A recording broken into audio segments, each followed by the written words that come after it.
All right, everyone, welcome to another edition of the Good Life Small Business Podcast, and I am pleased to be joined today by Brian and Jessica Baer of Baer Studios here in Kearney. They have been in business for 25 years, and so I think that it is a great time for all of us to learn about a business that has been through a lot and has seen a lot of changes and a business that we all can learn from. So Brian and Jess, thanks for joining us today. Yeah, thanks for being here. Yeah.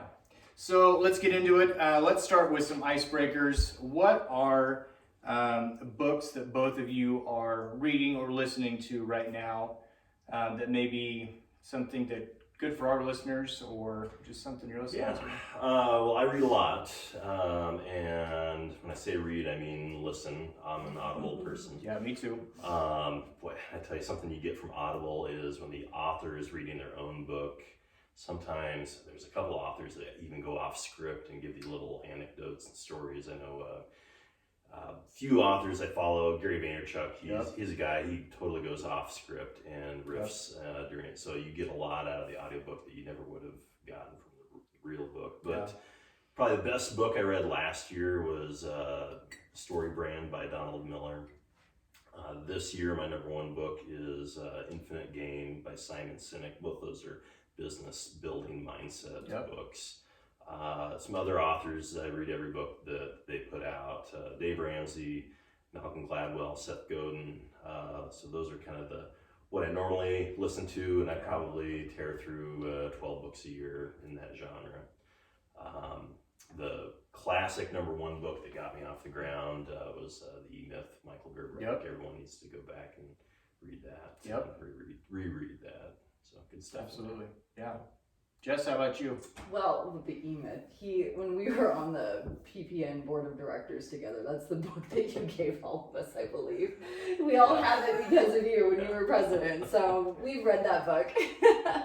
But currently, I'm almost done with the book called Mindset. It's by Dr. Carol Dweck. And it is such a good book about separating fixed versus growth mindset. Right. So it's showing or teaching you how to change your mind into more of a growth mindset. And it's perfect for this time right now because so much is going on and so many people feel like they're stuck or it's scary. And to change your mind into more of a positive growth mindset, to look elsewhere and think differently about things and, just expand your knowledge about what you're doing and where you're at in life and looking in a more positive way towards what's going on with COVID and, finding the positivity in it. So growth mindset is what I'm personally working towards, and it's really hard to change because so many of us come into the world and go through school with a fixed mindset. Sure. So it's really fascinating because I love psychology and she's a psychologist and just all these interviews and studies that she's done. It's just really, really interesting. That sounds awesome. It's a great book. It's fantastic. And I heard about it a lot over the last year through the podcast that I listened to. And it's a little bit of a give and take, but I felt like it's a little bit of a roll of the dice too. But really at no time did I ever put everything on the line and go all in because your best teacher is failure and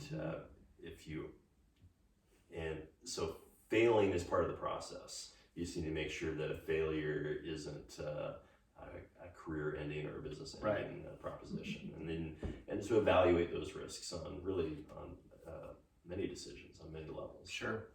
Yeah. Jess? Yeah, well, it's an evolution for sure. Yeah. It's like, we both started our own businesses thinking it was going to be solely on us, and then now we're together and it's evolving into something totally different than I'd ever would have thought, Yeah. And I love it. Like I said, it's just nice to have someone to be able to talk to after hours too, and we can talk about business stuff and he gets it. You're not talking to someone that's just like, you know how it is, like venting to a spouse about hard days or this was really awesome, and you can like celebrate together. Like that's the part that I like, and I like the way that we can work together with sessions. he can be the main shooter and I can assist to help, get kids' attention and look at the details. And we can flop on a dime. Sure. Where if the kid's not responding to me and he's wearing his chicken hat, it's great because then I can step behind the camera and pull the trigger and, move things around. So it's just a really nice dynamic. And it's just, I'm not putting an end vision of what this looks like because it is changing all the time. Like we've been through a lot in the last 4 years together with life changing and everything. So it's been great. Like I don't want to have to sound like all sunshine and fairies and stuff, but it's a nice evolution that we're going through together. So I'm really happy with where it's at. And I always compare it to, being a mom and seeing your kids in certain stages. And you get to that next stage, you're like, oh my gosh, I love this. They're getting their own cereal. And then they get to the next stage. And then like Joey's 10 now, I'm like, I love this. So it's like that. It's like watching your kids grow. Sure. It's like our business is growing and you get into that stage, you're like, oh, I love this. Yeah. So that's kind of where I'm at. Absolutely. And you guys, where you work with seniors, there's probably times where just from a connection standpoint, you maybe have a better connection with a senior or you would, and you guys can kind of just let the other one, whether it's shooting or setting up or whatever it may be, can just kind of work together, where if it's just one person, maybe sometimes if you don't have that connection, it's a little bit harder, which, I'm sure you guys do a great job with that. But in that example, our seniors get 2 photographers. I generally take the studio stuff, Jess takes the outside stuff, but I always take the sports aspect. If they bring a car, I'm the car guy, so I gotta do the car stuff. But Jess can relate on a totally different level. Sometimes the dumb dad jokes only go so far, right? And that's when Jess has to step in and help out. But and part of it too is our energy level at the end of the day. And it's not that we're both in the room at the same time for every single shot. We literally tag in and tag out. But it's been a really great process. And through COVID, we made some adjustments and changes. Now we only have one client in the building at a time. It used to be we would always have 2, one in a session and another in a sales appointment. Now, just for everybody's safety, we're limiting only to 1. So we used to always do 3 seniors a day, or that would be our max scheduling limit. We immediately said, 2 a day is going to be our new limit. We thought, wow, we're taking 1/3 of our capacity off the table. This could potentially set us back. In hindsight, we've photographed more seniors this year because we never shot at 100% capacity, but we're shooting more. Probably we're up 25% in our senior numbers this year over last year, and even over the year before that, it's up higher. So, and at the end of the day, we're not completely drained on the day of energy. On the day we have 3 seniors, it's evened our workflow out throughout the week, whereas we're not crazy for 2 days and dead for the next day. It's just evened out the flow. And so going forward, I see us probably keeping that I hope we do. It's been so nice just knowing that there's 2 sessions every day on the books, and it's nice to look at the schedule and see it all evened out like that. Nice. And they get more energy out of us too. Sure. Because it's like sometimes you get to that 4 o'clock session and it's July and it's hot and you're tired and you look horrible, and now it's nice. Yeah. It's nice and evened out. Yeah, good deal. Yeah. So leading into that, this is a perfect lead into one of the things on this podcast we like to talk about. Obviously, COVID has affected not only business owners, but people in a variety of ways, but I think that there's positives that you can take out of what we've had to go through, because sometimes as a small business owner, unless you're forced to make a change, you don't make that change. And COVID-19 has really forced us to make changes in our business so that we can survive. It doesn't matter what business it is. So you talked about scheduling. Is there anything else that you guys have implemented that you are glad that, not glad that the pandemic happened, but I'm glad that we made this change, because this is something that we can use going forward that's going to make our business better. Yes. And I can take that if you don't mind. Well, no, we'll start with that, and then you can riff off of that, because you're good. Go for it. So with that, with only allowing one household in, you know, having 2 sessions a day, that really limits our schedule and client schedules Sure. too. And everybody likes to be cautious with contact and stuff. So we've implemented screen sharing from home with the sales appointments. So instead of coming here to the studio, if we have a session, we can still do their sales appointment from their home. Sure.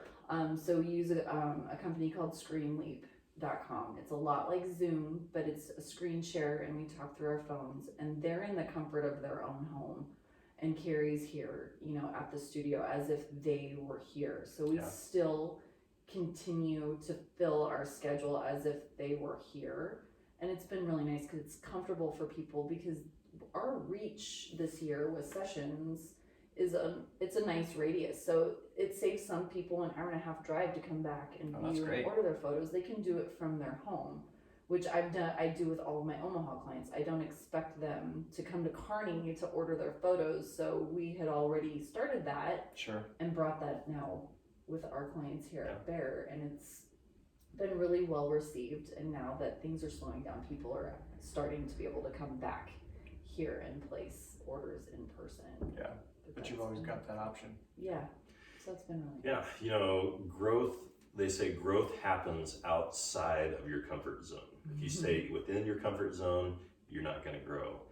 COVID-19 has pushed us out of our comfort zone, and it's grow or die, basically. Right. There's no standing still in this.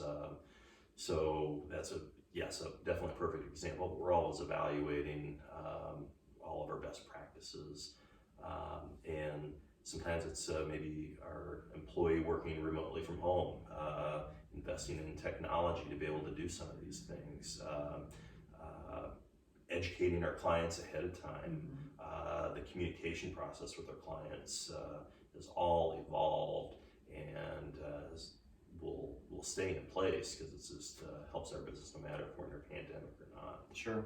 Yeah, and we continue to build trust with our clients because we've become more graceful this year, because people are nervous, and you know, if they've booked during a fall family special and they can't make it because one of their kids is sick and they need to get tested for COVID, we're honoring that until they get better or later in the year. It's just learning to give that grace to people. Sure. And be flexible. So it's a nice trust builder with our clients too, knowing that we'll be here and that we'll honor what they want to do. Yeah.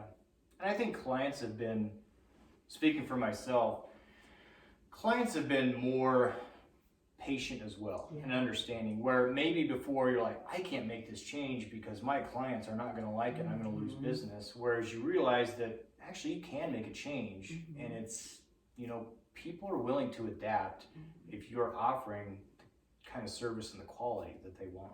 Yeah, so exactly. Yeah, just kind of have to do it sometimes. Yep. So I want to ask something that I thought of as we were talking here. For you, over 25 years, for both of you really, how has the competition in your industry changed? You know, when I started 25 years ago, if you wanted to know what your competition was, you went to the phone book and opened up the yellow pages and went, okay, there's 9 photographers in this community. That's how it worked. That's not the case now. Best of Kearney, the newspaper, the Hub does a contest, and last year there were 70 photographers in the running for the ballot. So it's spread wider and thinner, I guess, rather than.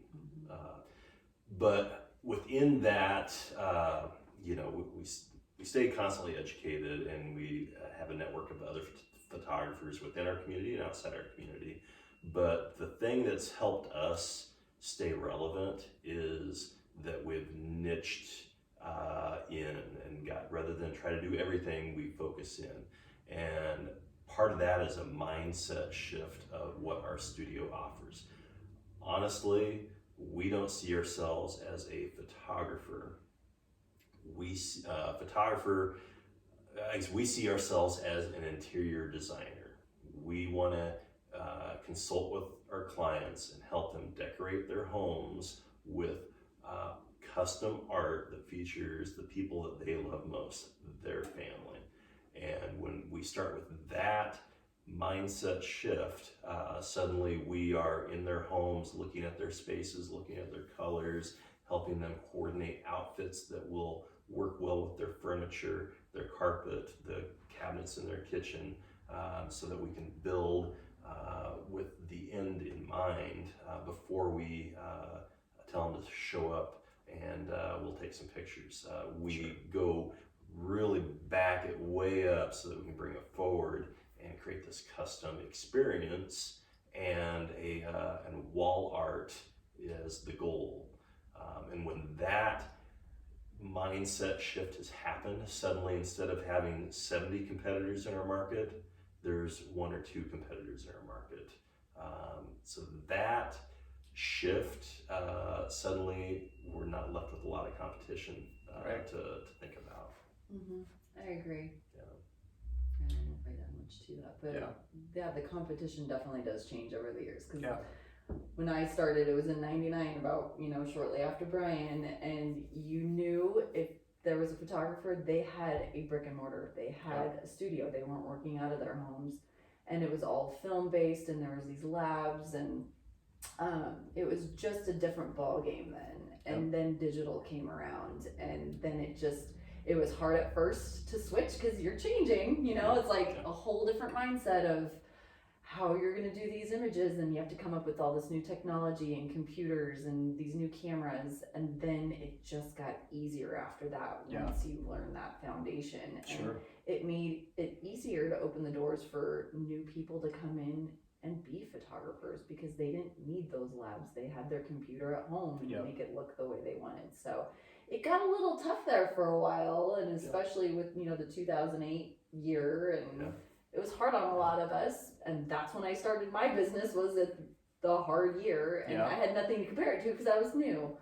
But yeah, we've always had that goal of, we need nicely lit, posed and composed photos on the walls that go with what the family is looking for. Like, you go by those walls and you see your family every day, and they're happy there. And we just hung a portrait on our wall a month ago, I think, of all 4 of us. So we finally have our family portrait on the wall, and the girls loved it. Like,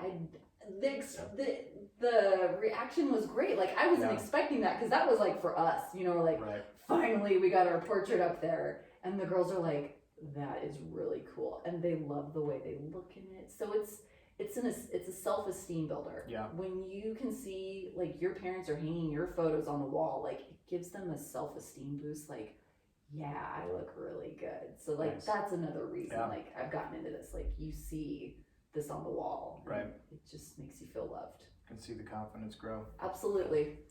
We have some confident girls. Very much so. So one other question I want to get you guys' take on this. You mentioned that you actually went to school and got a business degree. Yes. But you are a photographer by trade. And I think that no matter what the industry is, for instance, being a photographer, you get so wrapped up in working in the business, photography and editing and those types of things. But as a small business owner, you have to be able to take a step back and actually realize that you own a business. And there's so much more than just the trade. But if you put your name on the building, being a small business owner, it's different being a business owner than just being in the trade. So you guys have been able to take a step back, and with 2 of you now, just talk about the importance of working in the business, but also working on the business to grow it and make yourself happy, really. That's absolutely been foundational, because if you don't have your practices figured out, your business model tuned in, and because really that sets your trajectory. Are you going to go up, or are you going to go down? And then marketing is the gas pedal. Are you going to hit the gas pedal when you're pointed down, or are you going to hit the gas pedal when you're pointed up? So you've got to have and really everything, even the client experience, is part of the system of making people. But at the same time, this has been a huge asset of what Jess has brought to the business, keeping those relationships real and genuine, and merging old school with new technologies, everything from how we handle social media to sending out old-fashioned thank you notes in the mail, and communicating with our customers. And so yeah, anything to add? I think, coming into this together, being our own business owners, and then coming together, figuring out the roles of all three of us. Yeah. Because Carrie has her comfort zone and what she's good at, and Brian has his comfort zone and I have mine. And figuring out those roles, I feel like last year we all settled into them and we own that part of it, and we go with it. And there's no micromanaging. We check in on each other, but that lets us go to our strengths. So like Brian, he's kind of like the captain of the ship. He steers where he wants it to go, and he drops his ideas all over the place, but we can grasp those up and then roll with it. And we try to have meetings every once in a while, and sometimes they're just impromptu, check-ins, like, how's this going? What do we need to do here? And at the beginning of the year, for 2 weeks, I sit down at the marketing calendar and you map it all out for the whole calendar and start batch working, and it just goes. And if you have to make an adjustment, you just stop it and change it and then go forward from there. So it's just, systems is a big deal for us, and processes, and we're trying something new all the time, but we have those things that constantly work for us, that it just works in its order. But that's the stuff that you get when you step outside of working in the business. A social media calendar, that's thinking like a business owner. So I just think that's important. So thank you for sharing. So someone comes to you, your girls come to you and they say, I want to start my own business. No matter what it is, what advice would you give them? Don't wait for perfect. If you wait for the situation to be perfect for you to launch your business, it'll never happen. So sometimes you just have to take what you have with where you're at and start. Just getting started is a giant part. Be cautious of debt. Like I said, I started this business with zero debt. In 2008, witnessed about half of the industry just literally fall out. And analyzing that, those with a mountain of debt struggled the hardest. Those without debt were able to push forward. So there's a place for debt, but don't rely on debt. And take time to celebrate, and also, especially when I'm talking to my kids, find something that you are passionate about and can make a business around. I've got a friend who works at a car lot, and not because it was his passion, it's because it was his dad's passion, and it got handed down to him. Well, he didn't want, that makes life pretty dull if you're living someone. So find your passion, because I'll tell you, with 25 years of hindsight, you better be excited about what you do, because if you're not, it only takes a few years before you hate what you're doing. So make sure you really love it, but then take that entrepreneurial spin on it. Figure out how to merge a service and a personal aspect to bring it all together and make it unique and make it your own. What about you? My biggest thing would be education. Really learn, do the research of what you want to do. Totally marrying off Brian. I 100% believe, love what you're doing and make money at it. Like, that is just the perfect storm. But also, looking back to when I started, a lot of it was the relationships that I had with people, the trust that you build with your friends and your family, and then it goes from there with word of mouth. So building a network of people, like all of us are in our BNI groups, like, the clients are going to be what gets you going. Without relationships and people, you don't have a business to start. So I believe, networking, building relationships, having the education of what you're going to do. Also, having no debt has been very, very helpful. None of us have ever had like business debt, operating that way. It's a lot less stressful. Yeah. And it's like, once you get a little money, it's like, you got to hustle to get more of that to keep going. Right. So that's kind of where I would be. Relationships is a big deal. And change is, I think I've said this 5 times already, but change is constant in this world.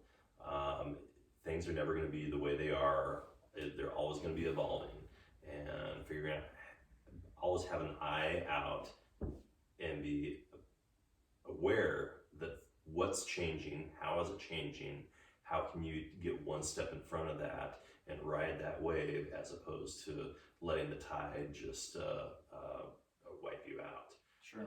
That's the there's so many different examples with technology in our industry, social media, client expectations. There's always an evolution happening. Always. Yeah, absolutely. Awesome. So to wrap this up, what do you guys want people to know about Baer Studios? About what you got coming up, or just tell us more about what you guys have. Well, we're always working on something. We have these seasonal things that we do, but really what is constant and year-round is take a look at your wall. Are you happy with what's on your wall? Is it something you picked up at a garage sale or Hobby Lobby, or has it been an old family portrait from 10, 20 years ago? Maybe it's time to move that to the guest bedroom and update your family space with something new and fresh that maybe you'll always be able to look back in hindsight and go, yeah, this was 2020, or this was 2021. This was that year. Yeah. That's where we came together as a family, decorate and enjoy your space. And yes, we put things on your walls, but yes, we also want things for you to share on social media too. So it's not that we don't do that; we do it all. What do you have to add? I would agree. Just document your family. This is an ever-changing year, and a lot of us are tired of hearing that. Yeah. But like Brian said, it's the year that families are coming together. They're at home. There's a lot less. There's not a lot of vacationing going on. You're at home with your family. Embrace that. Put them on your wall so then kids can look back years down the road. Yeah. We're not doing digital files and they stay on a disk or a USB drive. They're coming out with a finished product ready for their wall. And just, you guys can kind of see here, we've got examples of families that they want to treasure that moment in time. Right. Is the big deal. It'll be ever changing, but document your family. Yeah. Awesome. Yeah, document your family's legacy, definitely. Yep. Very cool. So where can everybody find you? Social, website? Where can we learn more about you? Our website is baerphoto.com. We're on Instagram and Facebook as Baer Studios. Give us a call. We operate 9 to 6, Monday through Friday. So if you want to reach out to us, we'd be happy to visit with you. Awesome. All right. Thank you both so much. Really appreciate it. Thanks, Brian.